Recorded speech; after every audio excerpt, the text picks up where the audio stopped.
ಒಡೆದ ಮಡಕೆಯ ಪಾಠ. ಒಂದು ಹಳ್ಳಿಯಲ್ಲಿ ಒಬ್ಬ ವೃದ್ಧನು ಪ್ರತಿದಿನ ನದಿಯಿಂದ ನೀರನ್ನು ಮನೆಗೆ ತರುತ್ತಿದ್ದ. ಅವನ ಬಳಿ 2 ಮಡಕೆಗಳಿದ್ದವು. ಒಂದು ಮಡಕೆ ಸಂಪೂರ್ಣವಾಗಿತ್ತು, ಮತ್ತೊಂದು ಮಡಕೆ ಸ್ವಲ್ಪ ಒಡೆದಿತ್ತು.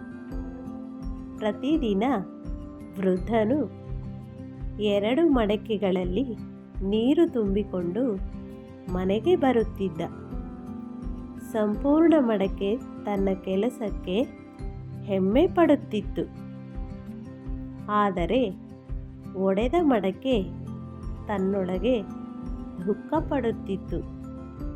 ಏಕೆಂದರೆ ಅರ್ಧ ದಾರಿಯಲ್ಲಿ ಅದರ ನೀರು ಸೋರಿಬಿಡುತ್ತಿತ್ತು. ಒಂದು ದಿನ ಒಡೆದ ಮಡಕೆ ಹೇಳಿತು, ನಾನು ನಿಮಗೆ ಉಪಯೋಗವಾಗುತ್ತಿಲ್ಲ.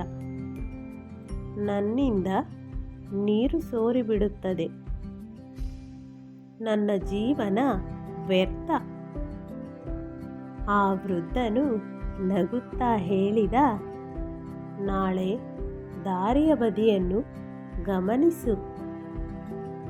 ಮರುದಿನ ಮಡಕೆ ದಾರಿಯಲ್ಲಿರುವ ಬಣ್ಣ ಬಣ್ಣದ ಹೂಗಳನ್ನು ನೋಡಿತು. ಮನೆಗೆ ಬಂದಾಗ ವೃದ್ಧನು ಹೇಳಿದ, ನಿನ್ನಿಂದ ನೀರು ಸೋರಿದ ದಾರಿಯ ಬದಿಯಲ್ಲಿ ನಾನು ಬೀಜ ಬಿತ್ತಿದೆ. ನೀನು ಪ್ರತಿದಿನ ಸೋರಿಸಿದ ನೀರಿನಿಂದ ಆ ಹೂಗಳು ಬೆಳೆದವು. ಈಗ ಅವು ನನ್ನ ಮನೆಗೂ ದೇವರ ಪೂಜೆಗೂ ಉಪಯೋಗವಾಗುತ್ತಿವೆ. ಅದನ್ನು ಕೇಳಿದ ಒಡೆದ ಮಡಕೆ ತನ್ನ ತಪ್ಪೇ ತನ್ನ ಶಕ್ತಿಯಾಗಿದೆ ಎಂದು ಅರಿತುಕೊಂಡಿತು.